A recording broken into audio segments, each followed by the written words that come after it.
வாழ்க வையகம், வாழ்க வளத்துடன். உலகெங்கும் இருக்கும் ஆன்மீகம் வேர்ல்ட் அன்பர்களுக்கு டாக்டர் டிவைன் தினேஷன் அன்பான வணக்கம்.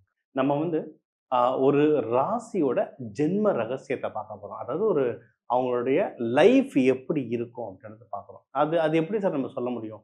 எல்லாருக்கும் ஜென்ரலானா நம்ம சொல்றோம்ல, இப்ப இவன் வந்து அவங்க அப்பா மாதிரி, அம்மா மாதிரி, அவங்க தாத்தா விட்டதை இப்ப பேரன் பிடிக்கிறான் அப்படின்னு சொல்றோம்ல. அதெல்லாம் என்ன? DNA pattern. அந்த ரத்தத்துல அந்த டிஎன்ஏ வருது. சரி.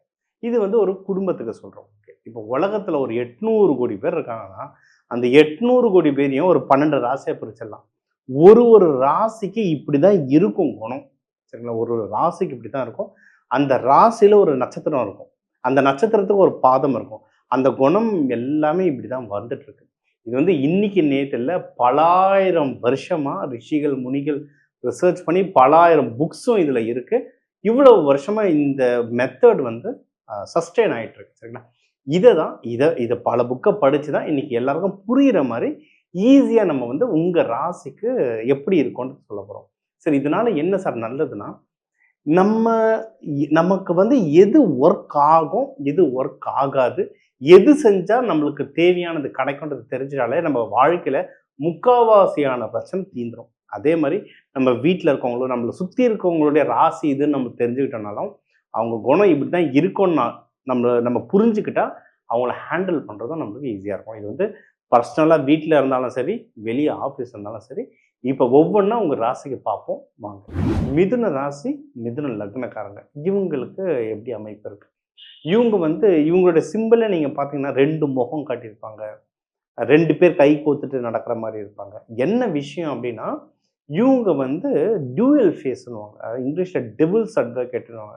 டெவில்ஸ் அட்வொகேட்னா ஒரே விஷயத்த எப்படி வேணாலும் பேசலாம். ஒரு விஷயத்த குடுத்துட்டு நல்லதாவும் பேசுவாங்க. அதே ஆளுங்க அந்த கெட்டதாவும் பேசுவாங்க. எப்படி வேணாலும் பேசுவாங்க.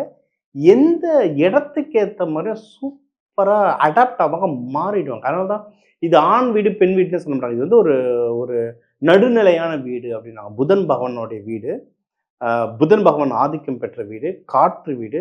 புதன் பகவானை எப்பவுமே அவங்க வந்து நடுநிலைன்னுவாங்க. ஆண், பெண்ணுன்னே பிரிக்க மாட்டாங்க. நடுநிலை அப்படின்னு சொல்லுவாங்க. சரி, ஓகே. காற்று வீடு அப்படின்றதுனால, இவங்களுக்கு வந்து பாட்டு கேட்கறதெல்லாம் ரொம்ப பிடிக்கும். நீங்க ரொம்ப அதான் இதெல்லாம் நம்ம வகுப்புல வந்து ஒரு கேரக்டர் அனாலிசிஸ் இல்ல, ஒரு பெர்சனாலிட்டி அனாலிசிஸ்ன்னு சொல்லுவோம். ஒரு ஒரு மனுஷன பார்க்கும்போது இவன் எந்த ராசியா இருப்பான்? ஏன்னா தெரிஞ்சிருச்சுன்னா அவங்களோட எப்படி பழகணும், அவங்கள எப்படி ஹேண்டில் பண்ணணும்னு தெரியும். அது உங்க ஆஃபீஸு, இல்ல உங்க வீடு, இல்ல உங்களுக்கு தெரிஞ்சவங்க பாருங்க. எப்ப பார்த்தாலும் காதுல எதுனா இயர்ஃபோன் போட்டு பாடிக்கிட்டே இருப்பாங்க. கேட்டுட்டே இருப்பாங்க. இன்னொன்னு சவுண்டா சில டைம் பாடுவாங்க. இல்ல கோவில்கள்ல நான் நெறைய ஐயப்பன் கோவில்ல பார்த்தேன். அந்த ஹரிஹர சுதன்லாம் முடியும்போது பாடுவாங்க. நம்ம ஒரு 100 பேர் நின்னு வேண்டிட்டு இருப்பாங்க. டக்குன்னு ஒருத்தர் அப்படியே ஹை பிட்ச்ல பாடுவாரு. அவரதெல்லாம் போய் கேளுங்க. மோஸ்ட்லி மிதுன ராசி, மிதுன லக்னம். இல்ல அவங்களுக்கு புதன் ரொம்ப ஸ்ட்ராங்கா இருக்கும். இந்த ராசியில இருக்கவங்களுக்கு பாடுற கெப்பாசிட்டி வந்து ஆட்டோமேட்டிக்காவே வரும். அதுக்குன்னு எல்லாரும் பி. சுஷீலா அம்மா மாரி பாடுவாங்களான்னா, அப்படி கிடையாது. நம்ம பாடுறத விட அவங்க பாடுறது நல்லாருக்கும். அவ்வளவுதான். அதுதான். சரிங்களா? இல்லன்னா நான் பாடுறத விட மிதுன ராசிக்காரங்க பாடுறது நல்லாருக்கும். அவங்களுக்கு வந்து ஜெனரலா அந்த பாடுறது பிடிக்கும். சில பேர் வந்து வெளிய பாட ஷையா இருக்கும். அட்லீஸ்ட் பாத்ரூம் சிங்கராவது இருப்பாங்க. உங்க ஹாஸ்டல்ல தங்கியிருக்கீங்க. இல்ல ஏதோ ஒரு இடத்துல போகும்போது பாத்ரூம்ல இருந்து பாட்டு கேட்குதுன்னா, மோஸ்ட்லி மிதுன ராசி, மிதுன லக்னமா இருக்கும். அத வச்சே கண்டுபிடிச்சிடலாம். அதே மாரி அதாவது கம்யூனிகேஷன் நல்லாருக்கும். புதன்றபோது கம்யூனிகேஷன் ஆல்சோ பாட்டு. பாட்ட தாண்டி இப்ப இப்ப எல்லாரும் அதுல ஒரு 100 கோடி பேர் இருக்காங்கன்னா, 100 பேரும் பாடகர்களான்னா அப்படி இல்ல. கம்யூனிகேஷன் வேற மாரி வேலை செய்யும். நல்லா பேசுவாங்க. எக்ஸாம்பிள், இந்த துறையில உங்களுக்கு யாராவது லாயர் உங்களுக்கு லாயரா மாட்டிட்டாங்கன்னா, உங்க கேஸ் ஜெயிச்சிருச்சுன்னு வச்சுக்கலாம். ஏன்னா, பேச்சு திறமை இவங்கள பேசி அடிச்சுக்கவே முடியாது. பேசி அடி அதாவது தப்புன்னே தெரிஞ்சாலும் எப்படியோ பேசி, அது கரெக்ட்ன்னு ஆப்போசிட்காரனே ஒத்துக்கிற மாரி பண்ணிருவாய்ங்க. பேச்சுல மிதுன ராசிய அடிச்சுக்க ஆளு கிடையாது. அதுவும் யாருக்காவது ஒய்ஃபோ, ஹஸ்பண்டோலாம் மிதுன ராசியில மாட்டிட்டாங்கன்னா, அவங்கள பேசி நம்மளால ஜெயிக்கவே முடியாது. சைலன்ட்டா நம்ம வந்துர வேண்டியதுதான். சரிங்களா? பேச்சு திறமை ஜாஸ்தி. இதுல நெறைய பேர் கன்சல்டன்ட், அது சொன்னேன் வக்கீல், கன்சல்டன்ட். நெறைய பேர் இந்த புரோக்கரேஜ் கமிஷன் பேசிஸ்ல நெறைய பேர் வேலை செய்வாங்க. இந்த வீடு புரோக்கரேஜோ இல்ல மேட்ரிமோனியல் புரோக்கரேஜஸ் நெறைய பேர் இருப்பாங்க. அதாவது புரோக்கர் ப்ரொஃபஷனும் இவங்களுக்கு வந்து சூப்பராவே செட் ஆகும். இன்னொன்னு காலபுருஷ தத்துவம்னு இருக்கு. ஸோ காலபுருஷ தத்துவத்துக்கு இது வந்து 3ஆம் வீடு. மெடிக்கல் அஸ்ட்ராலஜி இருக்குங்க. நம்ம மெடிக்கல் அஸ்ட்ராலஜிக்கு தனியா ஒரு இன்டர்வியூ போடுவோம். மெடிக்கல் ஆஸ்ட்ராலஜிலாம் பார்த்தீங்கன்னா, இவங்களுக்கு வந்து ஷோல்டர், ஸ்கின் இதெல்லாம் வந்து மிதுன ராசி. நெறைய மிதுன ராசிக்கு நீங்க பார்த்தீங்கன்னா, இந்த ஸ்கின் அலர்ஜிலாம் நெறைய வரும். அதாவது எனக்கு ஒரு மிதுன ராசி சொன்னாரு, "எனக்கு ஸ்கின் அலர்ஜியே இல்ல சார். நீங்க சொல்றது தப்பு சார்ன்னாரு." நான் டக்குனு அத கேட்டேன், "ஏன் சார் நீங்க ஷேவ் பண்ணாம இருக்கீங்க?" "இல்ல சார் எனக்கு பிளேடு பட்டாலே எரியும் சார்." அதான். ஸ்கின் அலர்ஜி வந்து எல்லாரும் நினைக்கிற மாரி எல்லாருக்கும் பயங்கரமா இருக்கணும் இல்ல. அந்த ஸ்கின் ரொம்ப சென்சிட்டிவா இருக்கும். டக்குனு அலர்ஜி ஆயிடும். அந்த மாரி. அதனால தான் நீங்க என்ன சொல்லுவாங்கன்னா, நம்ம சித்த மருத்துவத்தில சொல்லுவோம்ல, ஒரு உடம்புல தேம்பல் வந்துருச்சு, இல்ல ஸ்கின் அலர்ஜினா ஃபர்ஸ்ட்டு சில விஷயம் சாப்பிடக்கூடாதுன்னுவாங்க. அது மெயின் என்னன்னா புளி. புளி சேர்க்கவே கூடாதுன்னுவாங்க. புளி சாப்பிட்டா அதிகமாகும் அரிப்பு அப்படின்னுவாங்க.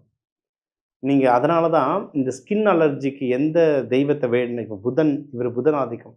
இத எந்த தெய்வத்த நீங்க வேண்டணும் அப்படின்னா, பெருமாள் வழிபாடு. பெருமாள் வழிபாடு. அதேமாரி புளி புளி சாதம் எங்க நல்லாருக்கும்?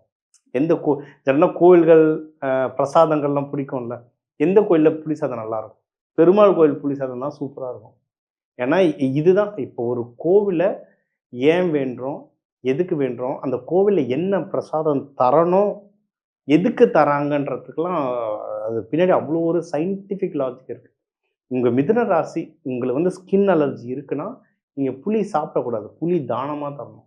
அத மெயினா எங்கன்னா, பெருமாள் கோயில்ல புளி தானமா குடுத்தா ரொம்ப நல்லது. இது இப்ப இல்லங்க, பல 1000 வருஷமா தராங்க. சில கோயில்ல தானம் குடுத்துட்டு இருக்கோம். அந்த புளிய என்ன பண்ணுவாங்க? புளியோதரை தான் செய்வாங்க. செஞ்சு குடுப்பாங்க. அது குடுக்க, குடுக்க, குடுக்க உங்களுக்கு அந்த ஸ்கின்னுக்கானது அது ஒரு கர்மா. அதுவும் ஒரு கர்மா. அந்த கர்மா வந்து கொஞ்சம் கொஞ்சமா கழியும். இப்ப தெய்வ வழிபாடுன்னு நான் நான் எடுத்துக்கிட்டேன்னா, பெருமாள் தெய்வ வழிபாடு நல்லது. நீங்க திருவாதிரையா இருந்தா சிவன், அதாவது நடராஜர் ரூபத்தில இருக்கிற சிவன் வழிபாடுலாம் பண்ணீங்கன்னா, ரொம்ப நல்லது. பெருமாள் கோயில் போறீங்கன்னா, துளசி குடுங்க. சிவபெருமான் கோயில் போறீங்கன்னா, வில்வ குடுங்க. இத குடுத்து அர்ச்சனை பண்ணும்போது ஏன்னா இந்த மூலிகைகள் பின்னாடி அவ்வளோ ரகசியம் இருக்கு. இத குடுத்து அர்ச்சனை பண்ணும்போது உங்க லைஃப் வந்து ரொம்ப நல்லா டெவலப் ஆகும். இப்ப தமிழர்கள்னு எடுத்தீங்கன்னா, தமிழ்நாட்டுல ஒரு 10,00,00,000 பேர் இருக்காங்க.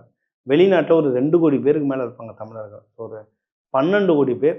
நீங்க ஒரு ஒரு ராசி லக்னம்னு எடுத்தீங்கன்னா, ஒவ்வொரு ராசி லக்னத்துக்கும் ஒரு 2,00,00,000 பேராவது இருப்பாங்க. இது எல்லாருக்குமே பொதுவான பலன்களா சொல்லியிருக்கேன். இதுதான் அடித்தளம். இது பொதுவான பலன். இது வந்து நீங்க வேற ராசி, லக்னம், நட்சத்திரம், உங்களுடைய கிரகம் இந்த அமைப்பு வச்சு நெறைய விஷயம் மாறும். அதாவது வாழ்க்கையில மனுஷனுக்கு 2 வித்தியாசமா இருக்கும். ஒண்ணு கைரேகை. 800,00,00,000 பேர் இந்த உலகத்துல இருக்காங்க. 800,00,00,000 பேருக்கும் வேற வேற கைரேகை. அதே மாரி ஜாதகம். 800,00,00,000 பேருக்கும் வேற வேற ஜாதகம். இப்போ குடுத்திருக்கிறது பேஸ் லைன்.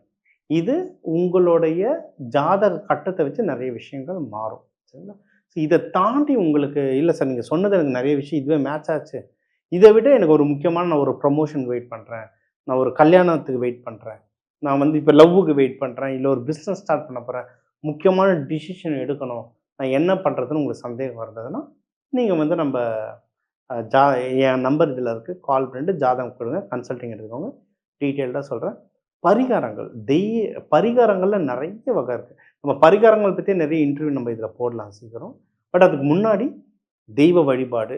எந்த தெய்வ வழிபாடு? இப்ப சிவன்லயே 1008 ரூபம் இருக்கு. 1008 அதுல 1 பைரவர். அந்த பைரவர்லயே 64 ரூபம் இருக்கு. அந்த மாரி எதுக்கு இத்தன ரூபம்? கடவுள் ஒண்ணு, அப்புறம் ஏன் இத்தன ரூபம்? ஒரு ஒரு தேவைக்கு ஏத்த மாரி ஒரு ஒரு ரூபங்கள் இருக்கு. அது எந்த ரூபத்த எப்படி வழிபாடு பண்ணணும்? இல்ல நான் கோவிலுக்கே முடியாது. நான் வீட்ல தான் இருக்கேன். நான் வீட்ல இருந்தே எப்படி பண்றது? ஹோம் ரெமெடிஸ்ன்னு சொல்லுவோம். வீட்ல இருந்தே வாழ்வியல் பரிகாரங்கள்லாம் இருக்கு. ஒண்ணும் இல்ல. கிச்சன்ல இருக்கிற தானியங்கள வச்சே மேஜிக் பண்ணலாம். இந்த மாரி விஷயங்கள் இருக்கு. வேணுன்றவங்க தாராளமா கால் பண்ணுங்க. என்னால என்ன முடியுமோ அந்த நல்ல விஷயங்கள் சொல்றேன். கேட்டு யூஸ் பண்ணி வாழ்க்கையில முன்னேற டாக்டர் டிவைன் தினேஷன் வாழ்த்துக்கள். வாழ்க வளமுடன்.